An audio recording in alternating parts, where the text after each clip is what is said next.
Үзэгчдэд энэ орой мэндийг дахин хүргэе. Сэдвээс мэдээллийн хөтөлбөр юм. Энэ сэдвээр ярилцлагын болон эхэлж байна. Анхаарлаа хандуулна уу. Тэгэхээр энэ удаад студид маань Ultrasonic компани ерөнхий захирал Чимэг Цэцэг хүрэлцэн ирж бас бидэнтэй яг одоо өнөөдөр нийслэл хотын иргэдэд тулгамдаад байгаа цаг үеийн асуудлаар ярилцах гэж байна. Тэгэхээр сүүлийн хэдэн өдрүүдэд бол хүүтний үйлрэл ихэлсэн ч салхитай байсан ч юм уу эсвэл ямар нэг шалтгаанаар утаа арайгааг ус. Өнөөдөр бол яг өглөө бол ажлаас ингээд ажил руу гараа явхад бол үнэхээр хэцүү байлаа ш намсгалаад хэцүү.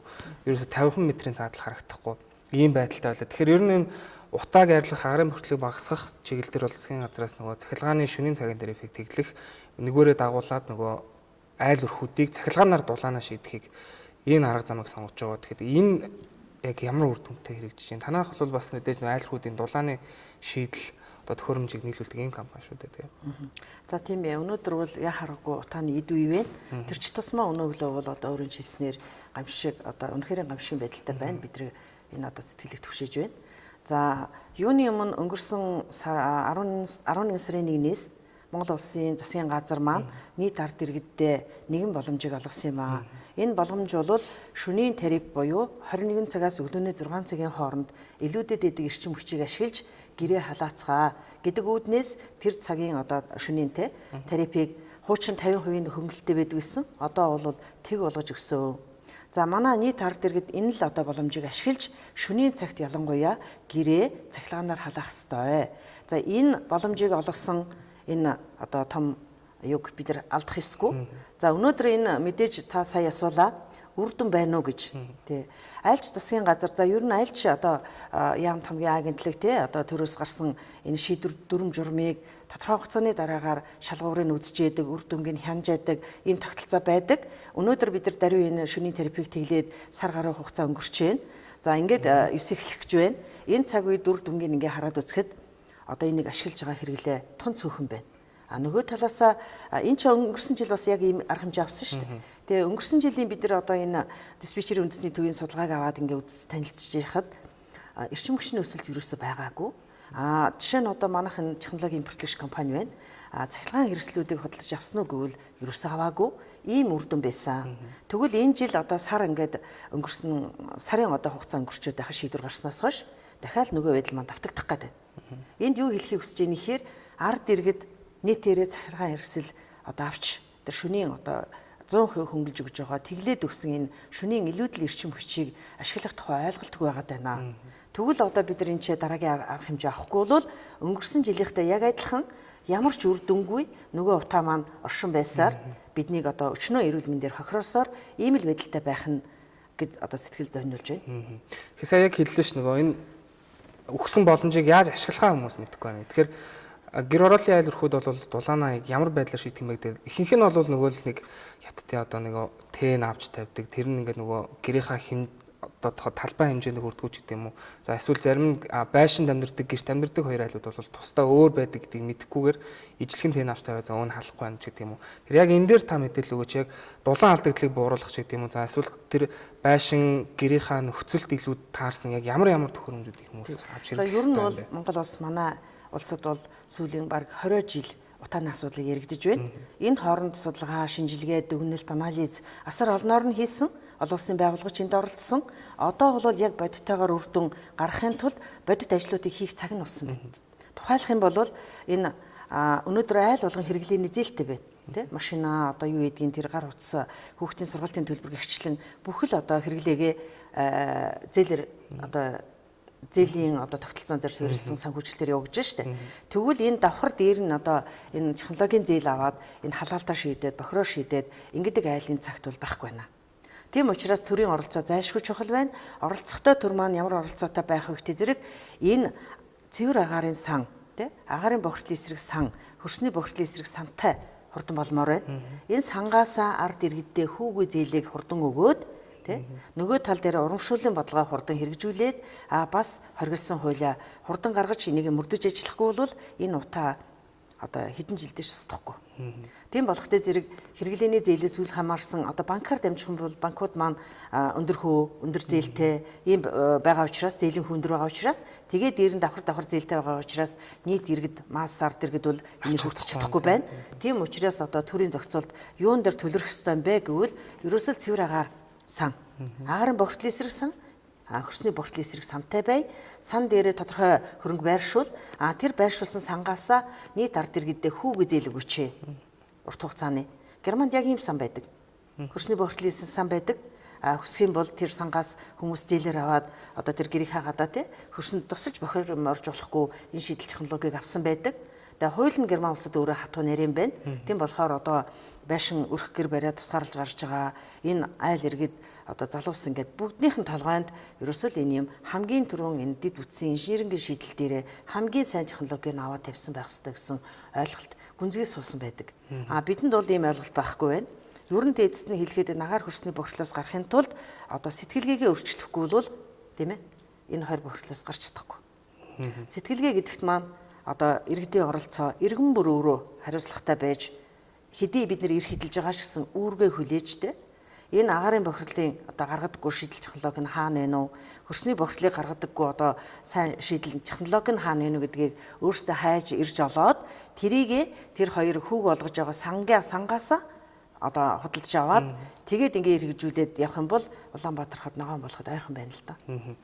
Яг одоо сая хэлж эдийн засаг хүндрэлтэй байгаа үед бол нэг талдаа иргэд бол бас авахд санхүүгийн боломжийн нэг талаа. За нөгөө талдаа бол иргэдийн өөрсдөө идэх оролцоо гэдэг ингээ хоёр зүйл байна. Тэгэхээр аль аль талдаа л бас засгийн газраас анхаарах шаардлагатай.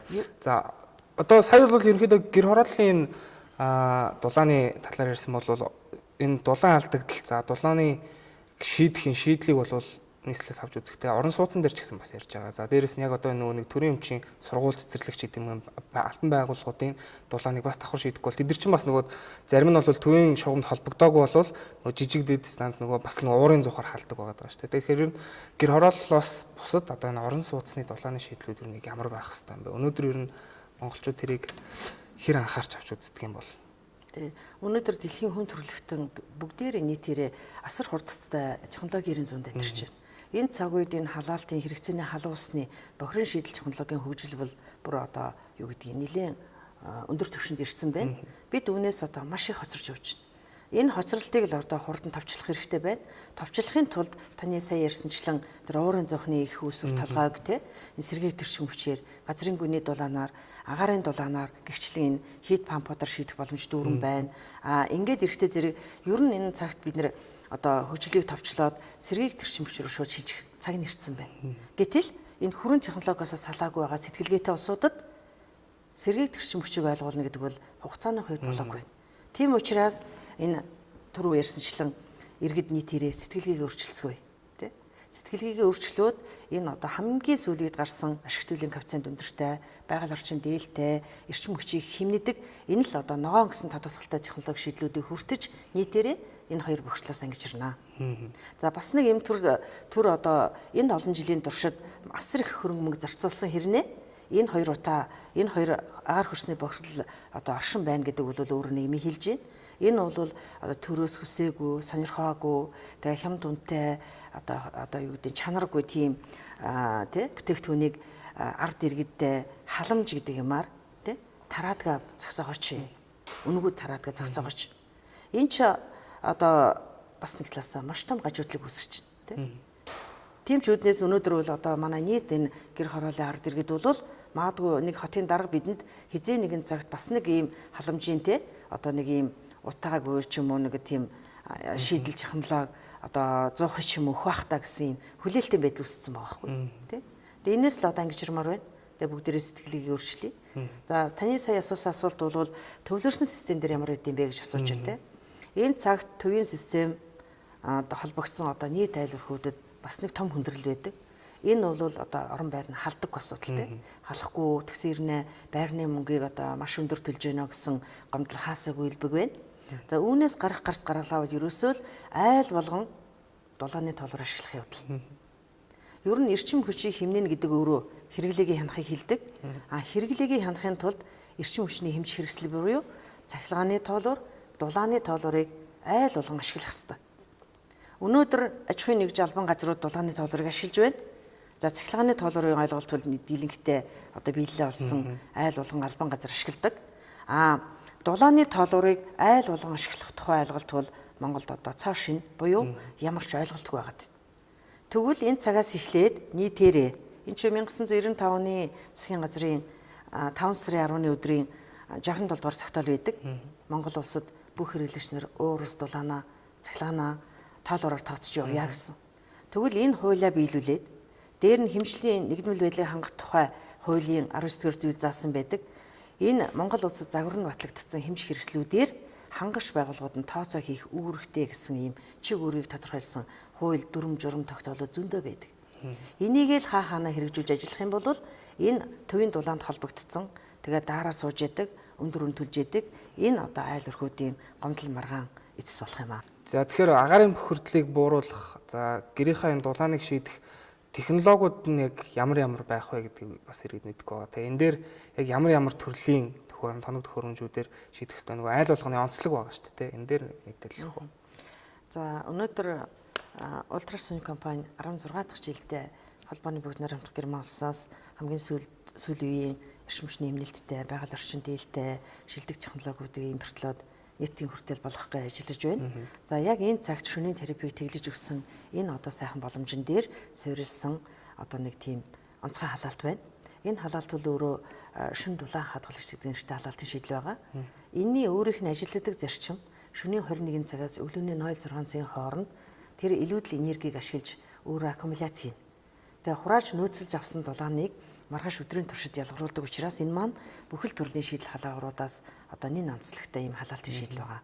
Тэгэхээр өнөөдөр шөнийн терапиг тэглээд өгсөн энэ цагт энэ шүн дулаан хадгалагч гэдэг халаалтын систем бол одоо өдөр тог хэрэглэхгүй шүн бас ингээд цахилгааны мөнгө тэг болцсон байгаа учраас 24 цагт октосо тогны мөнгө төлөхгүйгээр гэрээ халааж болох ийм том давхар боломжийг олгож байгаа шийдэл байгаа юм. Тэгээ энэ цагт бид нар Ультрасон компани бас төр засгийнхаа шийдвэрийг хүндэтгээд нийт ард иргэдээ энэ онцлогтой эрчимч нэмэлттэй сайн халаалтыг одоо хөрөхийн тулд бас өөрсдийнхөө боломжн дээр тулгуурласан зарим нэг зохицуултыг хийж байна. Тухайлах юм бол бид нар энэ зөвхөн шүн одоо тог хураагаад өдөр нь хураасан дулаан айлгуулдаг энэ шүн дулаан хадгалагч гэдэг халаалтын системийн дээрээ 20-30% хөнгөлөлтийг одоо олгохоор ингээд шийдвэр гаргасан явж байгаа. За баярлалаа. Тэгэхээр өнөөдрийн бас сэдвээс мэдээллийн хөтөлбөрийн энэ сэдвийг ярилцах юм болонгаар бол яг өнөөдөр нийслэлчүүд монголчуудад бас хамгийн түрүүнд толгомдоод байгаа чухал асуудлуудыг лазам. Нэгдүгээр тул мэдээж агаарын бохирдол энэ дулааны асуудал шүү дээ. Тэр нь орон сууцны иргэд бол яалтчгүй бас энэ бүрэн дулаан авч чаддгүй байдаг. Жишээлбэл манайх чинь ингээд бичил хороолт амьд тийм хүүтэн байдаг. Тэгэхээр ер нь бол энэ дулааны тоолуур гэдэг ч юм уу. За цахилгаанаар энэ гэрийнхаа дулааныг шийднэ гэдэг бол ялчгүй өнөө цаг үеийн яг гол алхам шийдвэр сонголт болчиход байна тийм. Тэгэхээр энэ мэдээллийг өгсөн за Ультрасон компани ерхий цэцэрлэг Чимэг цэцэг танд баярлалаа.